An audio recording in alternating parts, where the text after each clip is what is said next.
So ready হয়ে গেছি, এবার বাড়ি ফেরার পালা। এদিকে সবাই রেডি হয়ে গেছে, এবার হোটেল থেকে বেরিয়ে পড়বো। হোটেল থেকে বেরোনোর আগে চেকিং করে নিলাম, আর এদিকে বাইরে দাঁড়িয়ে আছি, টোটোর জন্য ওয়েট করছিলাম। একটা টোটো আসলো, তারপর ওনাদেরকে বললাম আমাদেরকে সামনে রাস্তার মোড়ে নামিয়ে দেওয়ার জন্য।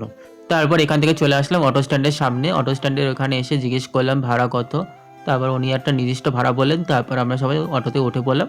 অটোতে ওঠার পর অটো ছেড়ে দিল, বেশ ভালোই ঘুরলাম একটা দিন।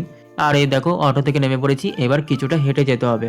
আমাদের একটু আগেই নামিয়ে দিয়েছে, কারণ আমরা যদি টোটো করে আসতাম তাহলে একদম স্টেশন পর্যন্ত যেতাম, কিন্তু আমরা তো অটো করে এসেছি, তার জন্য কিছুটা হাঁটতে হচ্ছে। বেশ কিছুটা 5 মিনিটের মতো রাস্তা। এই যে এই রাস্তাটা দেখছো, এই রাস্তাটা পার করলেই সামনেই হলো স্টেশন।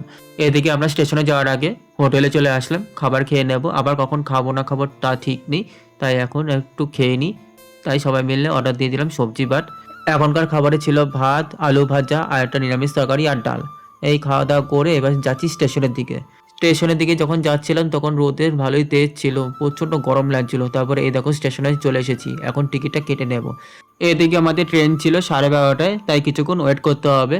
এখন ওয়েট করা ছাড়া কিছু করার নেই। আসার সময়ও ট্রেনের জন্য ওয়েট করতে হয়েছিল, যাওয়ার সময় ট্রেনের জন্য ওয়েট করতে হয়েছে। বেশিক্ষণ না, আধা ঘন্টার মতো ওয়েট করতে হবে। তারপরে এই দেখো স্টেশনে চলে এসেছি। স্টেশনে আসার পর দাঁড়িয়েছিলাম, বসার জায়গা পাইনি। আর এই স্টেশনটা না অনেকটা পরিষ্কার আর সুন্দরও, আশেপাশের জায়গাটা বেশ সুন্দর। তার কিছুক্ষণ পর ট্রেন চলেই আসলো, তারপর ট্রেনে উঠে পড়লাম, ট্রেন ছেড়েও দিল। বসার সিট পেয়ে গেছি, আর আজকে জানলা ধারে সিট পেয়েছি, বেশ ভালো লাগছে। তারপরে দেখো বসে পড়েছি, এখন ট্রেন চলছে। এখন যাবো লক্ষ্মীকান্তপুর, ওখান থেকে আবার ট্রেন চেঞ্জ করতে হবে। ট্রেন না চেঞ্জ করতে হলে ভালোই হয়। আমি যতটা শুনেছি মানে এই ট্রেনটা মানে লক্ষ্মীকান্তপুর পর্যন্ত যায়, আবার কিছুক্ষণ দাঁড়ায়, দাঁড়ানোর পর আবার এই ট্রেনটাই আবার শিয়ালদা অবধি যায়, কিন্তু আসার সময় এরকমটা কিছুই হয়নি। তারপরে দেখছি যে এই ট্রেনটাই শিয়ালদা অবধি যাচ্ছে। তারপরে এটা দেখার পর তো বেশ ভালোই লাগলো, আর ট্রেন চেঞ্জ করতে হলো না। তারপরে এই দেখো শিয়ালদা স্টেশনে চলে এসেছি। এখন চলে যাব 1 নম্বর প্ল্যাটফর্মের দিকে। 1 নম্বর প্ল্যাটফর্মেই আমাদের ট্রেন দাঁড়িয়ে আছে। তার আগে আমি টিকিট কেটে নিয়েছি, আর এখন ট্রেনে উঠে পড়বো। আমি যে ট্রেনটা ধরেছি সেই ট্রেনটা হচ্ছে কৃষ্ণনগর লোকাল। তার আগে শান্তিপুর লোকালটা ছিল, কিন্তু আমি ধরতে পারিনি, তাই কৃষ্ণনগর লোকাল ট্রেনটাই ধরে নিলাম। তারপরে এই দেখো আস্তে আস্তে চলেই আসলাম আমাদের স্টেশনে। আমি এখানেই থাকি।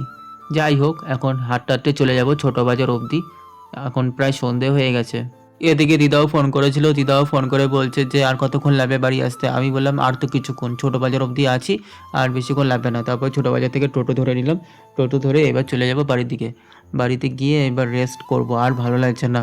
মানে ট্রেন জার্নি করতে করতেই মানে শরীরটা ক্লান্ত হয়ে গেছে, আর খিদেও পেয়েছে, সেই কখন খেয়েছি, আর খাওয়া হয়নি। এই দেখো বাড়ি চলে এসেছি। চলো এখনকার জন্য রাখছি, দেখা হচ্ছে পরের ব্লগে। টাটা সবাইকে।